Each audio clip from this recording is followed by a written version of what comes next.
This album really throws us back to a period that probably many of us would like to forget, but future nostalgia, the era, is in full motion when the pandemic begins to become a pandemic, I guess, if you want to say that. She had already released the singles Don't Start Now and Physical. When COVID starts kicking into action, who needs to go to sleep when I got you next to me? The album Future Nostalgia is slated to be released on the 3rd of April 2020, but it leaks when the world goes into lockdown, and she pushes it forward to the 27th of March and delivers a pretty teary video after the album leaks. I really don't want to do this. I think realizing the gravity of what was happening, and by the gravity of what was happening, I mean that she is about to release an upbeat dance record at a time when nobody is going to be able to leave the house. And that is a pretty sticky predicament to be in. It's something that caused a lot of artists, including Lady Gaga with Chromatica, to push the release of the album. But due to the leak, Dua Lipa wasn't able to do that. So she pushed forward. And as we will discuss on the podcast, it turned out to be the best idea ever, because Dua Lipa became kind of the soundtrack to lockdown in many ways and really owned that responsibility of being the COVID lockdown queen. Don't show up, don't come out, don't stop caring about me now.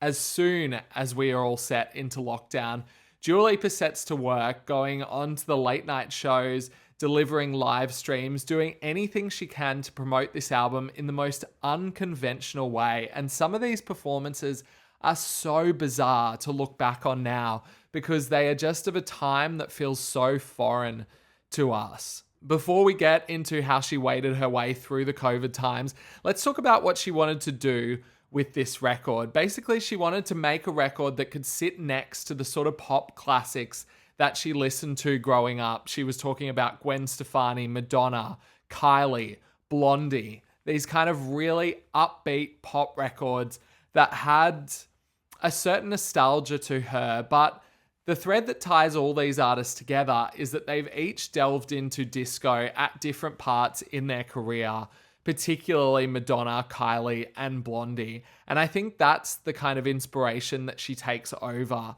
onto this record. This album is really a modern disco record, and it kickstarts a disco revival that lasts for years to come. I don't think you have a record like Sabrina Carpenter's Espresso, which is sort of a light disco track, if you don't have the success of this future nostalgia era back in 2020. The lead single, Don't Start Now, obviously huge disco vibes to it, sweeping strings, a really grand Gloria Gaynor I Will Survive-esque chorus, and it just presents Dua Lipa as a totally different pop star. I think her debut record is quite strong. It doesn't have any sort of identity to it and doesn't really paint Dua Lipa as the type of pop star that she wants to be. She'd faced criticism for the way that she moved dancing, and on this record, she tidies that up immediately. There is this performance of Don't Start Now at the European MTV Music Awards,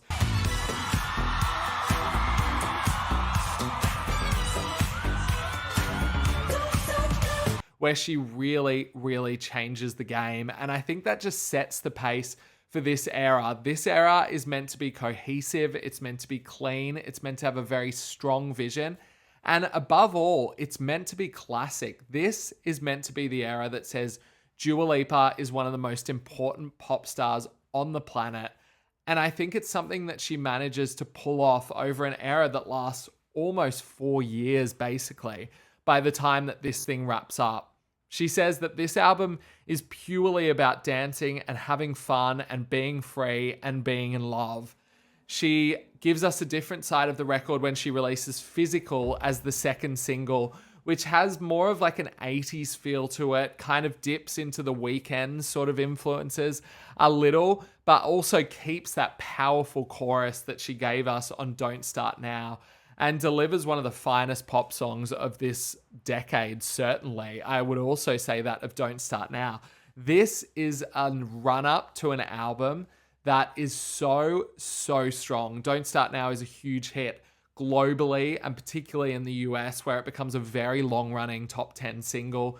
Physical doesn't manage to launch the same kind of success in the US, I think based on the fact that Don't Start Now was still on its run, but it does very well in places like the UK and Australia, and Europe starts to really eat up this record. Which brings us to March 2020, when everything goes into shutdown. She is on the live stream doing the most to promote this record, and it starts to work. It's something that she couldn't have really predicted, but this album becomes exactly what everybody needs in this time. And I say she couldn't have predicted it because how on earth could you predict what was going to happen? Dua Lipa in her head, I think, had this vision painted out for how this era was going to happen. And it was going to be very much about getting physical bodies in a room and celebrating this music together.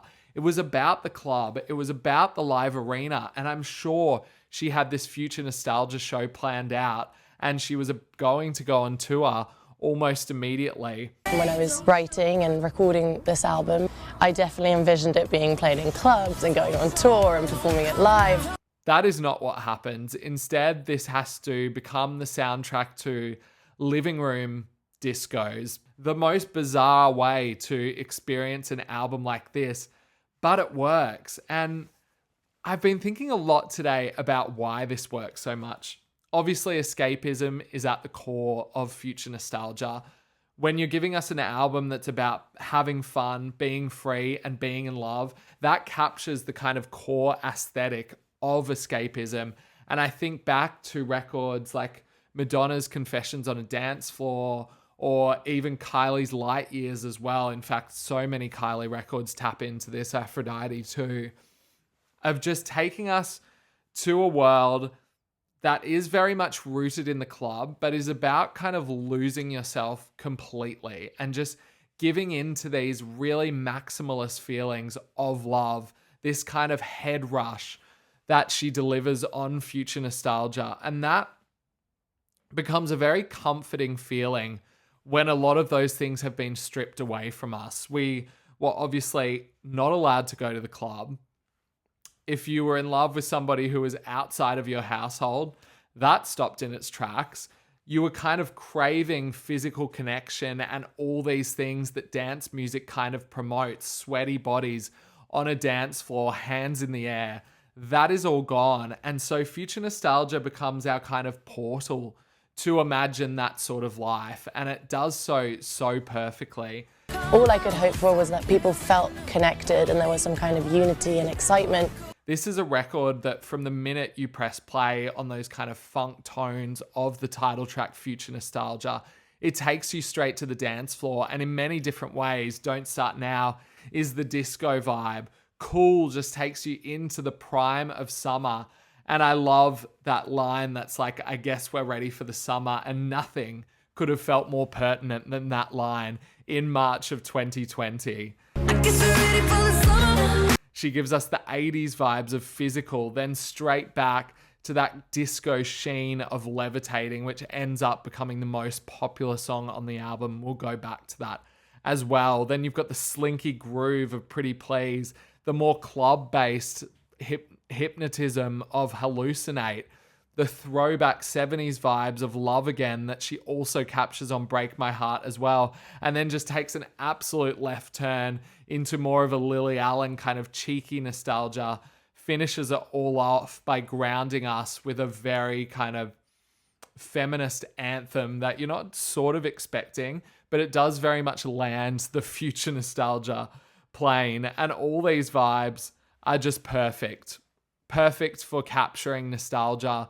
for a time that we can't experience. But I don't think that this album is all about nostalgia. And I've kind of written down what I feel that future nostalgia weirdly predicted, which is a yearning for a future that felt nostalgic of what we'd known before. So obviously we're thinking ahead to this point where we are out of this hell, or certainly hell for me. I don't know how it was for you, but yearning for this kind of connection and all these things that we'd had before, all these things that were quite mundane or felt kind of regular or normal, like being in a club with people, things that we totally underappreciated because we could have it whenever we wanted.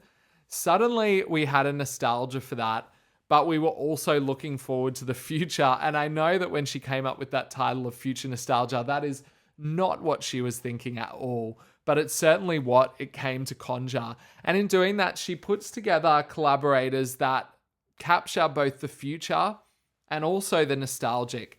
Ian Kirkpatrick, who's worked with people like Britney Spears and the Backstreet Boys, turns up. Stuart Price, who worked on Madonna's Confessions of a Dancefloor and has also worked with Kylie Minogue, capturing that sort of side of it. They very much satisfy the nostalgia. But then you have names like Julia Michaels, Emily Warren, S.G. Lewis, Andrew Watt, who were very much shaping the future of pop music. And I think that's why this record sounds so fresh. I think of the title track, Don't Start Now, which to me is just such a fine pop song.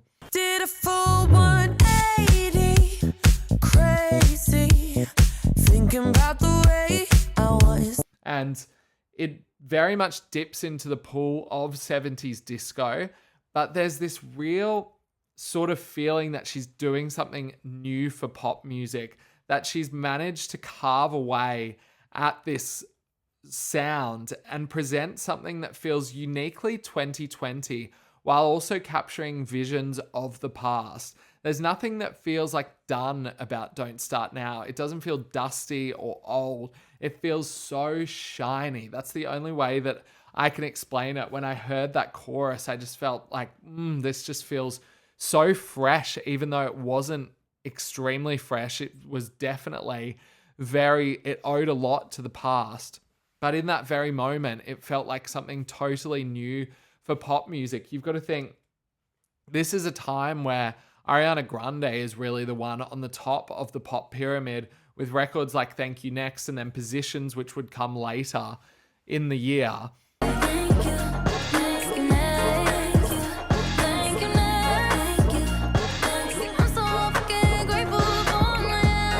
They were very much in the trap pop vibe. Billie Eilish was the new name on the block. She was creating very downbeat, sad sort of music. And that was exactly what was happening at this point. Dua Lipa very much could have gone in that direction. And I feel like at several points on her first album, she does. But on this one, she made a very considered and bold choice to take pop music back to the dance floor, back to that kind of 120 BPM euphoria. And it works. It really works because it sets her apart from everything that everybody else is doing. Weirdly, it's a mode that a lot of pop stars find them in 2020 with music that was created prior to the pandemic. We have Jessie Ware's What's Your Pleasure, another brilliant disco revivalist record. We have Lady Gaga with Chromatica, her very bold return to the dance floor. And we find ourselves in the middle of the pandemic with two very different vibes, either these dance records or very DIY, sort of in the woods cabin albums, Taylor Swift's Folklore, obviously, Hayley Williams records that she releases, even the Haim one, Women in Music Part 3, which was finished prior to the pandemic. But this is one that we gravitate towards. And what I like about what Dua Lipa does in the midst of this is, instead of putting this era on pause and just writing it off as something that can't really be salvaged, which is something that I think that Selena Gomez did with Rare and Lady Gaga did with Chromatica to a certain extent, Dua Lipa decides to kind of push through very difficult circumstances and make this album the soundtrack to lockdown, and not by shying away from the club references that she gives us on this. It's a very bold decision of her to release Club Future Nostalgia, which gets the producer or DJ, the Blessed Madonna, to kind of curate a club version of Future Nostalgia, which pulls together producers, everybody from Jada G to Joe Goddard. And then she blends it with nostalgic references, some new and some old. She samples songs by Jamiroquai and Gwen Stefani, but then she also pulls in like very nostalgic names like Madonna and Missy Elliott for the Levitating remix. Glitter in the sky, glitter in the eyes, shining just the way we are. And it perfectly showcases how she imagined future nostalgia being consumed had we not been thrown into these circumstances. And I love that she released that album. I remember it feeling so fun when so many pop records had been delayed or pushed out, for her to deliver this club remix album that allowed us to further delve into the fantasy that we could actually be on a dance floor somewhere. And that was followed up by the Studio 2054 live stream, Perfect body, but she ain't got the moves. We got something better, got that real, baby. which I think set a new precedent for how we could interact with music and sort of be together in a time where we couldn't. I mean, the idea of a live stream concert now kind of sends shivers down my spine. But back then it felt very fun and very novel. And Dua Lipa, I think, did it in the best way because she created this world that we had all been envisioning. While this is happening, the songs are sort of doing their own thing, but one in particular begins to take shape, and that is Levitating. I got you, moonlight, you're my starlight. I need you all night. Come on, dance with me. I'm levitating. Which starts to go viral on TikTok. And then Dua Lipa, kind of unfortunately now, but at the time it seemed to be a good thing, she gets DaBaby on the remix of it and just sends it to the stratosphere. And I think it's because obviously very easily danceable for a TikTok sort of generation, and obviously everybody's inside the house at this point doing TikTok dances. Levitating becomes the soundtrack for that. And it just keeps going. This song literally never runs out of steam. It ends up setting a new record by a female artist with the most weeks spent in the top 10 on the Billboard Hot 100 and the longest charting song by a female artist on the Billboard Hot 100, spending 41 weeks in the top 10 and 77 weeks on the chart overall, which is just absolutely incredible. Even looking at the stats for the album now is something to behold. Like, this record would not give up. Don't Start Now has 2.8 billion streams. Physical and also Break My Heart are both over 1 billion. And then you've got Levitating, which when you combine it with the remix has over 3 billion streams. This is incredible for a record that was released at the worst of times. And she just never gave up on it. She just kept going. In February of 2021, she releases the deluxe edition of the album and gives us another single in We're Good, which has another 500 million streams. And then she ends up finally setting out on the Future Nostalgia Tour. And it comes at the perfect time because she's more popular than ever. Had she gone out on the tour when she wanted to, she wouldn't have had this absolutely massive hit in Levitating. And it just acts as a victory lap rather than a promotional tool for the album. It's amazing that this all worked out so well for her. I think that this album still holds up, and I think that it holds up because she committed to the era so much. We were at a point in pop music where eras were starting to go incredibly quickly. Because of the nature of streaming, you could really only get the singles that you wanted out of the way prior to the album, and then once the album was out, the era was burning out pretty quickly. We saw it with something like Taylor Swift's Lover. I mean, another album that was kind of destroyed by the pandemic in many ways, but none of them were committing to longer eras than 2 or 3 singles. And this one, she really dug her feet in and I think gave the most iconic pop era since Taylor Swift's 1989 by going by a very old-fashioned model, which was slowly rolling out singles, letting the album breathe. It felt very Katy Perry Teenage Dream to me in that it goes into so many different styles, but it has a very cohesive aesthetic and it sticks to the aesthetic from the start until the end. And I think because of how tight that aesthetic was, it was a little bit jarring for us to get Radical Optimism after and for her to veer into a different kind of world, and a world that was probably less specific than what Future Nostalgia was. Everybody was very used to her being in this kind of disco dance revivalist mode. And once she veered out of it, it was difficult to get our heads around. But Future Nostalgia will always stand up as one of the most well-considered and best delivered pop eras of all time, and will obviously have a place very close in our hearts because of the times that it arrived in. I am interested to know from you, what are your memories of Future Nostalgia? What are your specific memories of Future Nostalgia? Where were you? How were you celebrating this album? Drop that in the comments before, or hit me up with a voice note, popsamcam@theinterns.net, or DM me. Hit follow or subscribe if you're not already, and I will see you tomorrow.